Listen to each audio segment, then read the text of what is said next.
Sir ಇವಾಗ ಉಪೇಂದ್ರ ಅವ್ರ fan ಅಂದ್ರೆ ನೀವು ಉಪೇಂದ್ರ ಅವರು ಎಲ್ಲ ಉಲ್ಟಾ ಯೋಚನೆ ಮಾಡ್ತಾರೆ, ಬಟ್ ಅದಕ್ಕೊಂದು ಲಾಜಿಕ್ ಇರುತ್ತೆ, ಮೀನಿಂಗ್ ಇರುತ್ತೆ. ಸೊ ನೀವು ಉಪೇಂದ್ರ ಅವ್ರ ಫ್ಯಾನ್ ಆಗಿ ನೀವು ಯಾವ ವಿಷಯದಲ್ಲಿ ಡಿಫ್ರೆಂಟ್ ಆಗಿ ಯೋಚನೆ ಮಾಡ್ತೀರಾ ಅಂತ?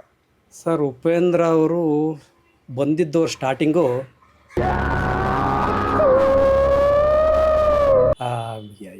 ದೇವರಿಲ್ಲ ಅನ್ನೋ ಲೆಕ್ಕಾಚಾರದಲ್ಲಿ ಅವರು ಪಿಕ್ಚರ ತೋರಿಸ್ಬಿಟ್ಟಾರೆ. ಗಣಪತಿ ತಗೊಂಡೋಗಿ ಬಾವಿಗೆ ಎ ಫಿಲಮಲ್ಲಿ ಎಲ್ಲ ಬಾವಿಗೆ ಹಾಕೋದೆಲ್ಲ ತೋರಿಸ್ಬಿಟ್ಟಿದ್ದಾರೆ.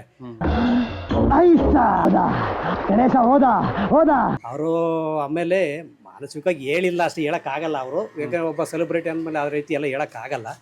ನಾನೊಬ್ಬ ಮಾಮೂಲಿ ಮನುಷ್ಯನಾಗಿ ಅಬ್ಸರ್ವ್ ಮಾಡ್ದಂಗೆ ಉಪೇಂದ್ರ ಹೇಳಿರೋದಾಗಲಿ, ದೇವರಿಲ್ಲ ಅನ್ನೋದ್ರ ಬಗ್ಗೆನೇ ಅವರು ಪ್ರೂವ್ ಮಾಡೋಕ್ಕೆ ಹೋಗಿದ್ದಾರೆ ತುಂಬ ಫಿಲಮಲ್ಲಿ. ಆದರೆ ಅವ್ರು ಹೇಳೋಕ್ಕಾಗಿಲ್ಲ, ಫಿಲಮ್ ಅಲ್ಲ ಇರೋದ್ರಿಂದ ಹೇಳೋಕ್ಕಾಗಲ್ಲ. ಇದು ನಾವು ಇಲ್ಲಿ ಲೋಕಲ್ಲ ಮಾತಾಡ್ತೀವಿ, ತುಂಬ ಜನ ಇದ್ದಾರೆ ಸರ್. ನಾನು ದೇವ್ರ ವಿಷಯದಲ್ಲಿ ದೇವ್ರ ನಂಬಿಕೆ ಎಲ್ಲ ನಂಬೋದಿಲ್ಲ ಸರ್. ನೀವು ನಂಬಲ್ಲ? ಯಾಕೆ ಸರ್? ಬರೀ ಅದೊಂದು ಜನಗಳ ಮಧ್ಯದಲ್ಲಿರೋ ಸುಳ್ಳು ಕತೆಗಳು. ಅದು ಅವತ್ತಿನ ಕಾಲಕ್ಕೆ ತಕ್ಕಕ್ಕೆ ಬೇಕಿತ್ತು, ಅವಾಗ ಅದು ಸೃಷ್ಟಿ ಆಯ್ತು ದೇವರು ಅನ್ನೋದಷ್ಟೇ. ಈಗ ಆ ದೇವ್ರಿಗೇನು ಮೊದಲೇನೋ ಆಕಾರ ಕೊಟ್ಟಿರಲಿಲ್ಲ, ಏನೋ ಒಂದು 3 ಕಲ್ಲು ಇಟ್ಬಿಟ್ಟು ಪೂಜೆ ಮಾಡೋರು ಆ ರೀತಿ ಇತ್ತು. ಆಮೇಲೆ ಏನಾಯಿತು, ಕೊನೆಗೆ ಅದನ್ನು ಐಜಾಕ್ ಮಾಡ್ಕೊಳ್ಳೋಕ್ಕೆ ಕೆಲವು ರಾಜರುಗಳು ಅವತ್ತಿನ ಕಾಲದಲ್ಲಿ ಅದನ್ನು ಒಂಥರ ಗರ್ಭಗುಡಿಗೆ ಇಟ್ಟು ಅಲ್ಲೊಬ್ಬ ಮಧ್ಯದಲ್ಲೊಬ್ಬ ಪೂಜಾರಿ ಇಟ್ಟು ಅಲ್ಲಿ ಆರತಿ ಬೆಳಕಲ್ಲಿ ದೇವ್ರ ಮುಖ ಕಾಣೋ ಥರ ಏನೋ ಮಾಡಿ ಆ ರೀತಿ ಎಲ್ಲ ಜನಗಳನ್ನ ಮಧ್ಯದಲ್ಲಿ ದೇಶ ಕಟ್ಟೋಕ್ಕೆ, ರಾಜ್ಯ ಕಟ್ಟೋದಕ್ಕೆ ಜನಗಳ ಹತ್ರ ದುಡ್ಡು ವಸೂಲಿಗೆ ನಿಂತ್ಕೊಂಡು ಜಾಗ ಸರ್. ಇವತ್ತೂ ನಾನು ಓದಿರೋ ಪ್ರಕಾರ ಯಾವುದೋ ಪೇಪರ್ನಲ್ಲಿ 35,000 ದೇವಸ್ಥಾನಗಳಿದ್ದಾವೆ. ಮುಜರಾಯಿ ಇಲಾಖೆಗೆ ಸಂಬಂಧಪಟ್ಟರು 35,000 ಆಲ್ ಇಂಡಿಯಾದಲ್ಲಿ ಇದ್ದಾವೆ ಅಂತ ಹೇಳ್ತಾರೆ ದೇವಸ್ಥಾನಗಳನ್ನ. ಅದ್ರ ಪ್ರಾಫಿಟ್ಟು ಒಂದು ರಾಜ್ಯದ ಬಜೆಟ್ ಅಂತ ಹೇಳ್ತಾರೆ. ಅದಕ್ಕೋಸ್ಕರ ಬರೀ ದುಡ್ಡು ಸಂಪಾದನೆಗೆ ಮಾತ್ರ ದೇವಸ್ಥಾನ ಕಟ್ತಿರೋದು ಅಷ್ಟೇ. ಅವನು ದೇವಸ್ಥಾನ ಕಟ್ತಾವನೆ ಅಂದರೆ ಆ ದುಡ್ಡು ಸಂಪಾದನೆಗೆ ಅಷ್ಟೇ. ಈ ಜನಗಳು ಹೋಗೋದು ಏನು, ಅಲ್ಲಿ ಏನು ಭಕ್ತ ಕುಂಬಾರ ಅಣ್ಣವ್ರ ಫಿಲಮ್ ಥರ ಏನು ಹೋಗ್ಬಿಟ್ಟು ಅಲ್ಲಿ ಹೋಗ್ಬಿಟ್ಟು ಲಾಸ್ಟಲ್ಲಿ ಆ ಮಗು ವಾಪಸ್ ಬರುತ್ತೆ, 2 ಕೈ ಕಳೆದೋಗಿರ್ತವೆ, ಕೈ ವಾಪಸ್ ಬರುತ್ತೆ, ಆ ಥರ ಯಾರು ಏನು ಇಸ್ಕೊಂಬರ್ತೇ ಇಲ್ಲ. ಅಲ್ಲಿ ಹೋಗಿ ಬರ್ತಾರೆ, ಜಸ್ಟು ಒಂದು ಟೈಮ್ ಪಾಸು, ಒಂದು ಮನಸ್ಸು, ಅಲ್ಲಿನ ವಾತಾವರಣ, ಫಾರೆಸ್ಟು, ಏನೋ ಒಂದು ಜರ್ನಿನಲ್ಲಿ ಸಿಗೋ ಥ್ರಿಲ್ಲಿಗೆ ಹೋಯ್ತಾ ಇರೋದು. ದೇವ್ರ ಮುಂದೆ ನಿಂತ್ಕೊಳ್ಳೋದು 5 ನಿಮಿಷನೂ ನಿಲ್ಲಲ್ಲ. ಅಂದರೆ ದೇವ್ರ ಹೆಸರು ಹೇಳ್ಕೊಂಡು ಬಿಸ್ನೆಸ್ ಮಾಡ್ತಾ ಇದ್ದಾರೆ. ಬಿಸ್ನೆಸ್ ಅದು ಅಷ್ಟೇ. ಒಂದು ದೇವಸ್ಥಾನ ಕಟ್ಟೋದೇ ಒಬ್ಬ ಆತ ಬಿಸ್ನೆಸ್ಸಿಗೋಸ್ಕರನೇ ಕಟ್ಟೋದು ಅಷ್ಟೇ. ಆ ದುಡಿಮೆ ಇಲ್ಲ ಅಂದರೆ ಎಲ್ಲ ದೇವಸ್ಥಾನ ಫ್ರೀ ಮಾಡ್ಬೋದಾಯಿತು. ಇವತ್ತು ಸರ್ಕಾರನೂ ದುಡ್ಡು ಸಂಪಾದನೆಗೆ ಇಳಿದಿರೋದು ಅದು. ಯಾಕಂದರೆ ಅಲ್ಲೆಲ್ಲ ಉಂಡಿ ಇಟ್ಬಿಟ್ಟು ಸರ್ಕಾರ 35,000 ಮುಜರಾಯಿ ಇಲಾಖೆಯಲ್ಲಿ ರನ್ನಿಂಗ್ ಇದೆ ಅಂದರೆ ರಾಜ್ಯದ ಬಜೆಟ್ ಅಂದರೆ ಅದು ದುಡಿಮೆನೇ ಅಲ್ವಾ. ಅಲ್ಲಿ ಇನ್ಯಾವುದು ಪುರಾವೆ ಅಲ್ಲಿ ಪ್ರೂವ್ ಆಗಿಲ್ಲ ಯಾರಿಗೂ. ಏನು ಬಿಸ್ನೆಸ್ ತರ ಆದ್ರೂ ಒಂದು ನಂಬಿಕೆ ಅನ್ನೋದು ಇರುತ್ತಲ್ಲ ಸರ್ ದೇವ್ರ ಮೇಲೆ, ಜಸ್ಟ್ ನಂಬಿಕೆ ಅಷ್ಟೇ. ಯಾರೋ ನಂಬಿಕೆಯಾಗಿ ಹೋಗ್ತಾರೆ ಅಷ್ಟೇ, ಒಂದು ಪ್ಯಾಷನ್ ಅಷ್ಟೇ ಅದು ದೇವರು. ಜೊತೆಗೆ ಈ ಕೆಲವರು ದೇವರು ಇದ್ದಾರೆ ಅಂತೀರಾ, ಇಲ್ಲ ಅಂತೀರಾ? ಇಲ್ಲ ಸರ್, 100ಕ್ಕೆ 1000% ನಾನು ಹೇಳ್ತೀನಿ ಇಲ್ಲ. ಯಾಕೆ ಅಂದರೆ ಯಾರು ಇಲ್ಲಿವರೆಗೂ ಪ್ರೂವ್ ಮಾಡೋಕ್ಕಾಗಿಲ್ಲ.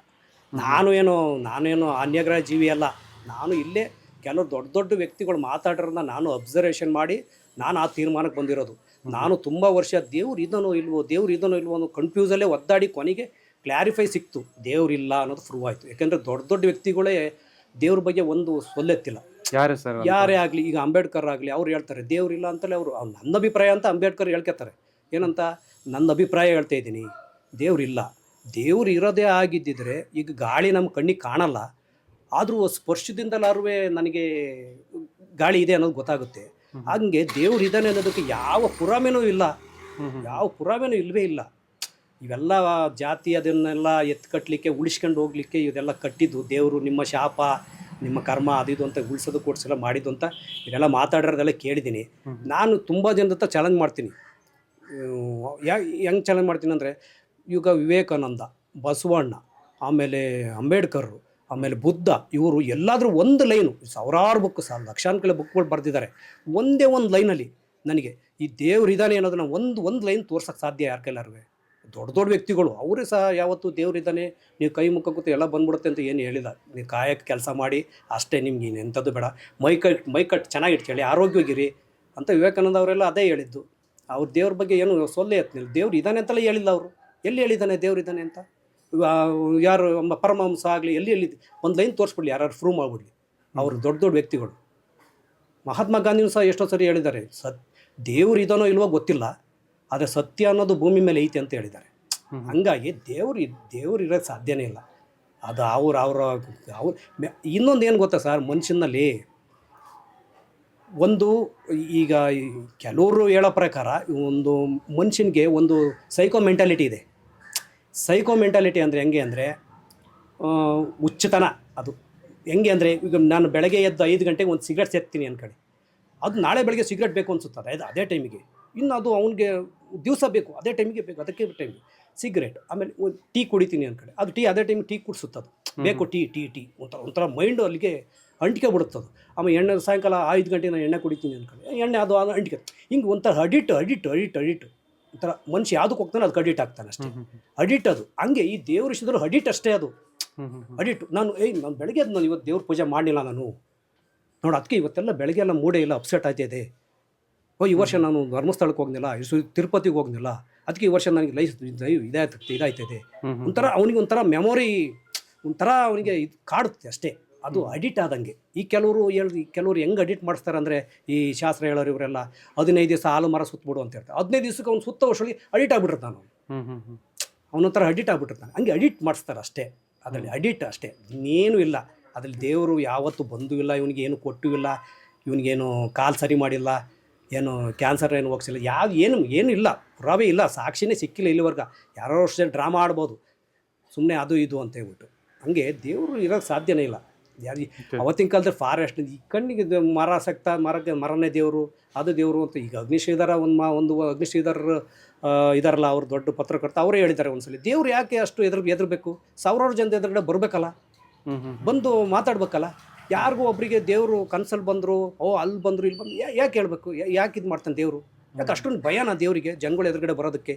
ದೇವ್ರು ಇರೋದೇ ನಿಜ ಆದರೆ ಬರ್ಬೇಕು ನಾನು. ಸಾವಿರಾರು ಜನ ಕೇಳ್ತಾರೆ, ಅವ್ರು ಕೇಳ್ತಾರೆ. ನಾನು ಹಿಂಗೆ ಎಲ್ಲರೂ ಮಾತಾಡೋದು ಅಬ್ಸರ್ವೇಷನ್ ಮಾಡಿರೋದು. ಈ ಅಬ್ಸರ್ವೇಷನ್ ನನಗೆ ಕ್ಲಾರಿಟಿ ಸಿಕ್ಕಿರೋದು, ದೇವ್ರಿಲ್ಲ, ಇಲ್ಲವೇ ಇಲ್ಲ, ಸಾಧ್ಯನೇ ಇಲ್ಲ ದೇವ್ರು ಇರೋದಕ್ಕೆ. ಇದನ್ನ ಯಾರು ಪ್ರೂವ್ ಮಾಡೋದಕ್ಕೆ ಸಾಧ್ಯನಾ? ಇವತ್ತುವೇ ನಾನು ಎಷ್ಟೊಂದು ಇವತ್ತು ಹುಡುಕ್ತಾ ಇದ್ದೀನಿ. ನಾನು ಚಿಕ್ಕ ಹುಡುಗನಿಂದಲೇ ಬಂತು ನನಗೆ ಅದು. ಚಿಕ್ಕ ಮಗು ನಾನು ಅಂತ ಕಮ್ಮಿ ಅಂದರೆ ಒಂದು 6-7 ವರ್ಷದಲ್ಲೇ ನಾನು ಕ್ವಶನ್ ಮಾಡುವೆ, ನಮ್ಮ ತಾಯಿ ಹತ್ರ ಕ್ವಶನ್ ಮಾಡುವೆ. ಅಲ್ಲಮ್ಮ ಫೋಟೋ ನೋಡಿ, ಫೋಟೋದಲ್ಲಿ 5-6 ಕೈಗಳಿರೋದು ನೋಡಿ, ಅಮ್ಮ ಯಾಕಮ್ಮ ದೇವ್ರಿಗೆ 5-6 ಕೈ ಬೇಕು? ಜಸ್ಟ್ ಹಿಂಗೆ ಪುಷ್ ಮಾಡ್ರೆ ಭಸ್ಮ ಆಗ್ಬಿಡ್ತಾನಲ್ವ, 5-6 ಕೈ ಎಲ್ಲ ಯಾಕೆ ಬೇಕಿತ್ತು ಅಂತ ನಾನು ಅವಾಗಲೇ ಕ್ವಶನ್ ಮಾಡುವೆ. ಇವಾಗ ಏನನ್ಸುತ್ತೆ, ನಾನು ಇವಾಗ ಆರ್ಟಿಸ್ಟ್ ಬರೆಯೋಣ ಅವತ್ತಿನ ಕಾಲದಲ್ಲಿ ಮಚ್ಚು ಬಾಣ ಅದು ಕೊಟ್ಬಿಟ್ಟಿದ್ದಾನೆ. ಇವಾಗ ಮಿಷಿನ್ ಗನ್ ಕೊಟ್ಟಿರೋನು ದೇವರು, ಬರೆಯೋನು ಮಿಷಿನ್ ಗನ್ ಕೊಟ್ಟಿರೋನು, ಬಾಂಬ್ ಕೊಟ್ಟಿರೋನು, ಇನ್ನೊಂದು ಕೊಟ್ಟಿರೋನು. ಆವಾಗಿನ ಮೈಂಡ್ ಬಾಂಬು ಗಿಂಬು ಏನಿರಲಿಲ್ಲ, ಅದಕ್ಕೆ ಮಚ್ಚು ಕುಡ್ಲು ಅದು ಕೊಟ್ಟು ಕ್ಲಿಯರ್ ಮಾಡಿದ್ದಾರೆ. ಅವೆಲ್ಲ ಡ್ರಾಯಿಂಗ್ ಅಷ್ಟೇ. ಯಾರು ನೋಡಿದ್ದಾರೆ? ಸುದೀಪ್ ಒಂದು ಫಿಲಮಲ್ಲಿ ಹೇಳ್ತಾರೆ, ಏನಂತ, ಉಪೇಂದ್ರ ಕೇಳ್ತಾರೆ, ಏನಪ್ಪ ದೇವರು ಅಂದರೆ ಬಟ್ಟೆ ಇಲ್ದಲೇ ಕಿರೀಟ ಹಾಕಿ ಹಂಗೆ ಬರ್ಬೇಕಲ್ಲ ಅಂತ ಕೇಳ್ತಾನೆ ಉಪೇಂದ್ರ. ಆಗ ಇವನು ಹೇಳ್ತಾನೆ, ಸುದೀಪ್ ಹೇಳ್ತಾನೆ, ನಾನು ಹಂಗಿದ್ದೀನಿ ಅಂತ ನಿನ್ಗೆ ಯಾರು ಹೇಳಿದ್ರು ಅಂತ ಕ್ವಶನ್ ಮಾಡ್ತಾನೆ.